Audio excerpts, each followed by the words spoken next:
Untuk hari Senin sudah kita jadwalkan saudara MRS dan juga menantunya saudara ASA ya, yang kita harapkan yang bersangkutan mau taat akan hukum untuk bisa hadir di sini.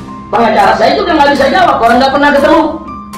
Nah ini bisa terjadi, itu yang saya tidak mau terjadi. Ya, cukup ditemani oleh pengacaranya. Siapapun yang datang ke sini dengan membawa massa ke sini akan kita tidak tegas. Itu yang saya tidak mau terjadi. Kalau itu terjadi, hancur kita punya perjuangan. Tidak ada kriminalisasi ulama, tidak ada. Nah, karena televisi mereka yang kuasai, media mereka yang kuasai. Kalau mereka sudah sampaikan begitu, kita tidak punya celah untuk menjawab. Yang dikriminalisasi adalah mereka-mereka yang memiliki kesalahan. Apapun pernyataan yang mereka buat, saya bisa bantah, saya bisa lawan. Dan itu sudah melalui penyelidikan, mungkin ditingkatkan penyidikan dan seterusnya. Saya bisa klarifikasi, saya bisa clearkan, saya bisa luruskan, sehingga mereka tidak bisa seenaknya untuk menyebar fitnah dan rekayasa. Jadi untuk itu kita himbau bersama, tidak perlu menggunakan kekuatan, ya, tidak perlu mengancam dan seterusnya, karena negara juga punya kekuatan untuk menghadapi. Nampaknya Rizik Syihab akan kembali tidak hadir memenuhi panggilan kedua melihat dari sinyalemen pendukungnya melalui Twitter. Tampak dari sebuah akun @rosidinbrawijaya4 mentweetkan, "Bukan takut dipenjara, tapi inilah pesan Al-Habib Rizik seandainya beliau menyerahkan dirinya di polisi. Maka pesan untuk kita semua pencinta IBHRS, jangan pernah sekalipun kita membiarkan rezim membawa IBHRS untuk diperiksa polisi tanpa pengawalan ketat." Dengan menampilkan sebuah video Rizik Syihab. Begitu juga dengan akun @arwidodo mentweetkan dan menampilkan video yang serupa. Dan ada pula akun @safemuslim1 dengan narasi yang sama dengan akun @rosidinbrawijaya4. Simak dan dengarkan baik-baik. Bukan takut dipenjara, tapi inilah pesan Al-Habib Rizik seandainya beliau menyerahkan dirinya di polisi. Maka pesan untuk kita semua pecinta IBHRS, jangan pernah sekalipun kita membiarkan rezim membawa IBHRS untuk diperiksa polisi tanpa pengawalan ketat, tulisnya. Direktorat Reserse Kriminal Umum Polda Metro Jaya kembali menjadwalkan pemeriksaan terhadap Imam Besar Front Pembela Islam Muhammad Rizik Syihab terkait kerumunan di Petamburan pada hari ini Senin 7 Desember 2020. Pemeriksaan ini merupakan panggilan kedua terhadap Rizik usai absen dari pemeriksaan yang dijadwalkan 1 Desember lalu.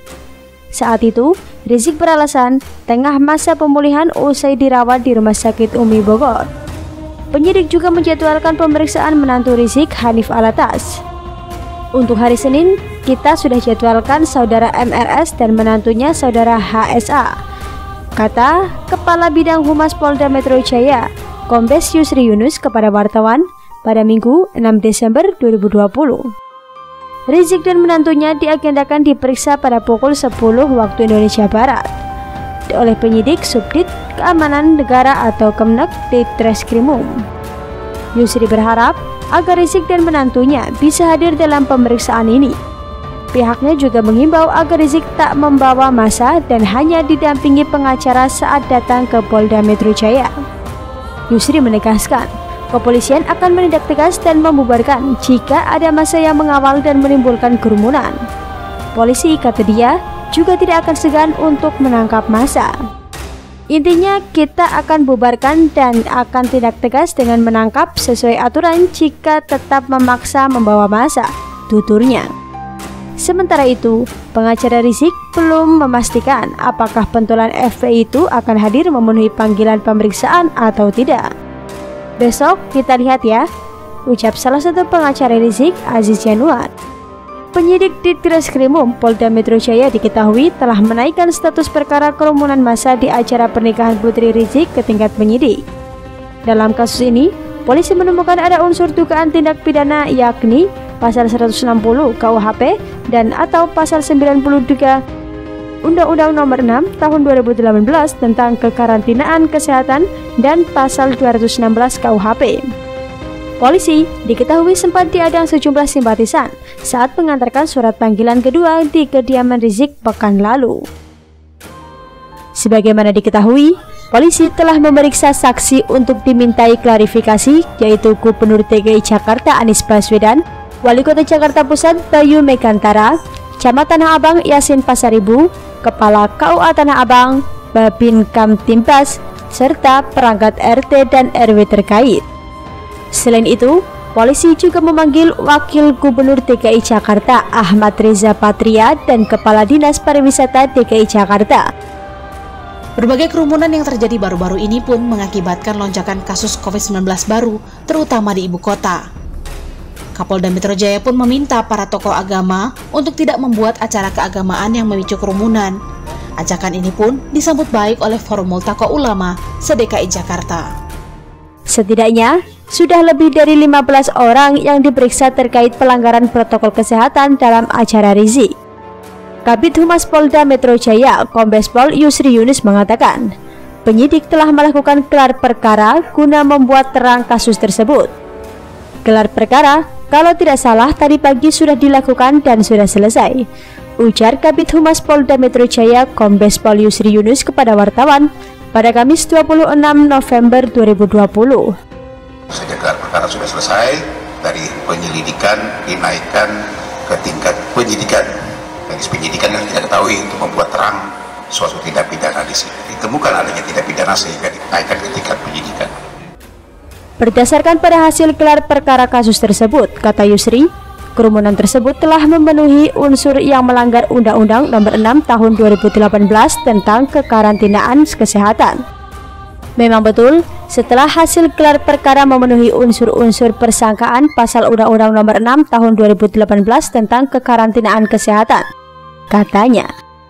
Namun, Yusri tak ingin berbicara lebih jauh mengenai apakah penyelenggara acara dalam hal ini Rizik akan ditetapkan sebagai tersangka. Saat ini, kata Yusri, penyidik masih melakukan pendalaman dalam mengusut kasus dengan melengkapi bukti-bukti dan petunjuk lain. Ini kan baru rencana tindak lanjut ke depan, kita tunggu saja, katanya.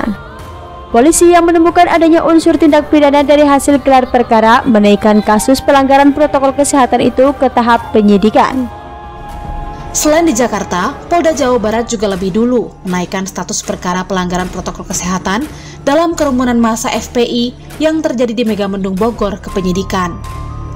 Polisi akan memproses dan menyidik kasus kerumunan dalam acara peletakan batu pertama pesantren alam agrokultural Markas Syariah di Kecamatan Megamendung, Kabupaten Bogor pada 13 November lalu itu. Dari hasil gelar perkara, sudah dianggap cukup untuk kasusnya dinaikkan ke tingkat penyidikan, kata Yusri. Yusri mengatakan, saat ini penyidik sedang mencari petunjuk lain berupa bukti-bukti, seperti surat yang berkaitan acara Rizik hingga menimbulkan kerumunan massa. Sekarang ini penyidik sedang mengumpulkan keterangan saksi, kemudian juga bukti-bukti petunjuk atau surat. Ini akan dikumpulkan untuk tindak lanjut perkembangan apa yang akan dilakukan oleh penyidik. Kita tunggu saja, tutup Yusri.